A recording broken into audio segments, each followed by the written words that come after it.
Sir అయితే టర్కీలో 2 రోజుల పాటు జరిగిన నాటో సమావేశాల్లో అసలు ఎటువంటి నిర్ణయాలు తీసుకున్నారు సార్? అంటే వీటి వల్ల ఇటు రష్యా, అలాగే ఇరాన్, చైనా ఎందుకు ఆందోళన వ్యక్తం చేస్తున్నాయి? ఇది భారత్‌కి ప్లస్ అవుతుందా? మైనస్?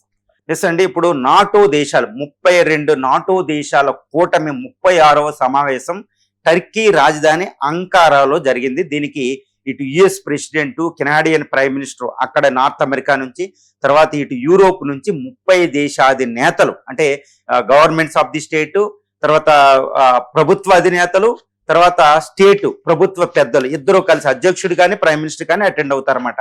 ఎవరు పెద్దోళ్ళు ఉంటే అది. ఇప్పుడు ఫర్ ఎగ్జాంపుల్ కెనడాలో ప్రైమ్ మినిస్టరే head of the government, but అమెరికాలో హెడ్ ఆఫ్ ది స్టేట్ ప్రెసిడెంటే, అథారిటీ అక్కడ ఉంటుంది. వీళ్ళనమాట 32 దేశాధినేతలతో పాటు ఈ నాటో దేశాలతో సంబంధం ఉన్న 12 దేశాలు కూడా దీనికి అటెండ్ అవ్వడం జరిగింది. అంటే ఆల్మోస్ట్ 44 దేశాధినేతలు టర్కీ రాజధాని అంకారాలో సమావేశమయ్యారు.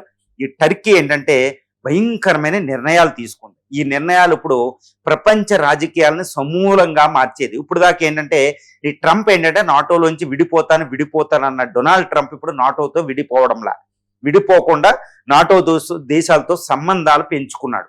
తర్వాత అమెరికా అధ్యక్షుడిని కూడా ఉంచడానికి, అకామిడేట్ చేయడానికి అమెరికా అధ్యక్షుడు ఏం చెప్తే అవి చేయడానికి నాటో దేశాలు సిద్ధపడుతున్నాయి, ముఖ్యంగా యూరోపియన్. ఇందులో 5 నిర్ణయాలు ముఖ్యంగా తీసుకోవడం జరిగింది. అదేంటంటే ఫస్ట్ నిర్ణయం ఏంటంటే ఈ అంకారా డిక్లరేషన్ లో అదేంటంటే ఈ ఆర్టికల్ 5 అంటే ఉమ్మడి సెక్యూరిటీని ఎక్కువ చేసుకోవాలి. ఈ ఆర్టికల్ 5 ప్రకారం ఒకళ్ళ మీద దాడి జరిగితే మేమందరం కలిసి వస్తామనేది పునరుద్ఘాటించడం జరిగింది. అది చైనాకి, రష్యాకి బిగ్ వార్నింగ్ అండి. అది చాలా పెద్ద వార్నింగ్ జరిగింది ఈ విషయంలో. ఇక రెండోది ఏంటంటే చాలా పెద్ద డిసిషన్, ఉక్రెయిన్కి సపోర్ట్ చేయడం. ఉక్రెయిన్కి $80 బిలియన్ సహాయం చేస్తున్నారు. వాళ్ళ ట్రైనింగ్, మిలిటరీ ఎక్విప్మెంట్, రీకన్స్ట్రక్షన్, తర్వాత గ్యాసు, విద్యుత్, ఇలాగా. అంటే ఉక్రెయిన్ రష్యాతో యుద్ధం చేసే కెపాసిటీ $80 బిలియన్ ఇస్తున్నారు. ఈవెన్ ట్రంప్ కూడా ఇంకా యుద్ధ సామగ్రి వెపనైజ్ చేస్తున్నాడు ఉక్రెయిన్.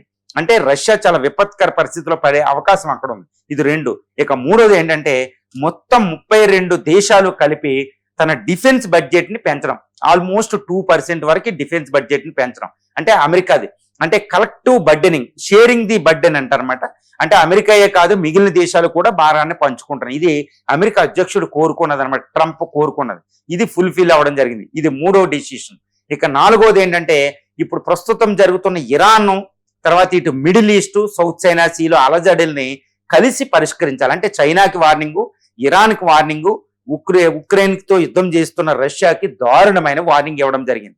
తర్వాత ఫ్రెండ్స్ ని, అంటే ఎవరైతే 5% స్పెండింగ్ ఎక్కువ చేయాలి, అంటే ఆల్మోస్ట్ $50 బిలియన్ అక్కడ ఎక్విప్మెంట్, $139 బిలియన్ ఒకటి, $50 బిలియన్, అంటే యుద్ధ సామగ్రిని, ట్యాంకుల్ని ఉత్పత్తి ఎక్కువ చేయడం. ఇది రష్యాకి, చైనాకి చాలా డేంజర్ అని చెప్పొచ్చు అనమాట. అత్యంత దారుణం. ఎందుకంటే ఈ యొక్క సౌత్ చైనా సీలో ఘర్షణ వస్తే నాటో దేశాలు రక్షణకు వస్తాయి ఆ ప్రాంతాలకి.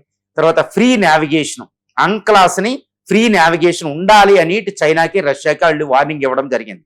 తర్వాత ఉక్రెయిన్ తో సపోర్ట్, అంటే ఇప్పుడు రష్యా విపత్కర పరిస్థితులు కాబట్టి రష్యా ఇక్కడ నుంచి యుద్ధం చేయాలంటే కాస్త కష్టపడాల్సిన పరిస్థితి వస్తుంది. కాబట్టి ఈ పుతిన్ కూడా ఇటు ట్రంప్ తోనూ తర్వాత యూరోపియన్ నేతలతో మాట్లాడుతున్నట్టు తెలుస్తుంది. ఈ యొక్క యుద్ధ విరమణ అనేది కొనసాగే అవకాశం ఉంది. ఇక ఇరాన్కి న్యూక్లియర్ వెపన్ ఉండకూడదని నాటో దేశాలు అమెరికాకి సపోర్ట్ చేయడం జరిగింది. కానీ ట్రంప్ ఒక షాక్ అనమాట. ట్రంప్ కరెక్ట్ గా అంకారాలో ఈ నాటో సమావేశం జరిగే సమయంలోనే అమెరికా అటాక్ చేసింది మళ్ళా ఇరాన్ మీద. ఏదో విధంగా ఒత్తిడి తెచ్చి నాటో దేశాలను కూడా యుద్ధంలోకి లాగాలని ట్రంప్ చేసిన ప్రయత్నాన్ని నాటో దేశాలు తిరస్కరించాయి. అంటే యుద్ధ పరంగా అమెరికాకి మేము సపోర్ట్ చేయం, ఇరాన్కి ఎగనెస్ట్ గా రాము, కాకపోతే ఇరాన్ లో నీ దౌత్య విధానానికి సపోర్ట్ చేస్తాం. ఈ విధంగా ట్రంప్ కి సంతృప్తి, అసంతృప్తి 2 మిగిలినాయి. కాకపోతే ఇది అమెరికాకి మాత్రం ఒక పెద్ద షాక్ గా మనం చెప్పొచ్చు అనమాట. ఇది జరుగుతుంది. కాకపోతే ఈ అంకారా సమ్మిట్ కి ఇటు సిరియా అధ్యక్షుడు కూడా అటెండ్ అవ్వడం జరిగింది. ఇటు టర్కీ నాటో దేశమే, దీంతో పాటు యుఏఈ, తర్వాత బహ్రెయిన్, కువైట్ లాంటి గల్ఫ్ దేశాలు కూడా కొన్ని అటెండ్ అయినాయి. తర్వాత యూరోపియన్ యూనియన్, ఆస్ట్రేలియా, జపాన్ నుంచి అటెండ్ అయ్యారు. కానీ ఇండియా అటెండ్ అవ్వాలి. ఇందుకు ఇండియా అంటే ఇండియాకి ఇన్విటేషన్ కూడా వచ్చినా ఇండియా వెళ్ళదు. ఎందుకంటే ఇటు చైనా, రష్యాలతో సమాన దూరం ఉండాలి, ఇటు రష్యాతో సమాన దూరం మనం ఉండాలి, అంటే అమెరికా వీటితో కూడా సమాన దూరం. అందుకే ఇండియాకి ఇన్విటేషన్ వచ్చినా అక్కడికి వెళ్ళలేదు. ఒక రకంగా ఇన్విటేషన్ అనేది పైకి తీయరు, ఎందుకంటే ఇండియా వెళ్లే పరిస్థితి లేదు. కాకపోతే నాటో అలా అంటారు అమెరికాతో, యూరోపియన్ యూనియన్తో అద్భుతమైన సంబంధాలు ఉన్నాయి. ఈ నాటో దేశాల్లో ఉన్న ఫ్రాన్స్, బ్రిటన్, ఇటలీతో అద్భుతమైన సంబంధాలను వాటితో కలిపే మనం 6th జనరేషన్ ఫైటర్ తయారు చేస్తున్నాం.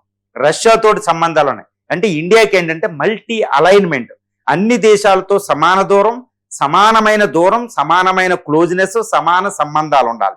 ఈ విధంగా ఇండియా ఫారిన్ పాలసీ ఒక అద్భుతమైన ఫారిన్ పాలసీ. అందుకే ఇటు రష్యా, చైనా తగవలో కానీ నాటో తగవలోకి ఎక్కడా వెళ్లకుండా మిడిల్ పాత్ లో ఉండి అభివృద్ధి చెందుతుంది. ఇప్పుడు 3వ ప్రపంచ యుద్ధం అంటూ జరిగితే ఇండియాకి ఇది చాలా చాలా అత్యున్నతమైన దౌత్య విధానం అవబోతుంది అనమాట. ఈ విధంగా టర్కీ నాటో దేశాల యుద్ధ బేరీ, అంటే ఇటు రష్యా, చైనాల మీద యుద్ధ బేరీ 3వ ప్రపంచ యుద్ధానికి నాటో ప్రిపేర్ అవుతుంది. నాటోలో విభజనని అవి చక్కగా అడ్డుకున్నాయి. ఈ నాటో 36వ సమావేశం, అంకారా సమావేశం గొప్ప సక్సెస్ ఏంటంటే ఈ అమెరికా అధ్యక్షుడిని వాదార్చి నాటోలో ఉంచాయి. నాటో విడిపోవడం లేదు ప్రస్తుతానికి అనేది అత్యున్నతమైన గొప్ప విజయంగా నాటో సమావేశాన్ని చెప్పొచ్చు. ఈ నాటో సమావేశాలు కలెక్టివ్ గా ఇటు రష్యా, చైనాకి బీభత్సమైన వార్నింగ్ ఇవ్వడం. 3వ ప్రపంచ యుద్ధానికి మేము ప్రిపేర్ అవుతున్నట్టే జీడిపిలో రక్షణ బడ్జెట్ పెంచుతున్నాం, ఎక్విప్మెంట్ ఎక్కువ చేస్తున్నాం, న్యూక్లియర్ వెపన్స్ ప్రొడ్యూస్ చేస్తున్నాం, కలెక్ట్ ఆర్టికల్ 5.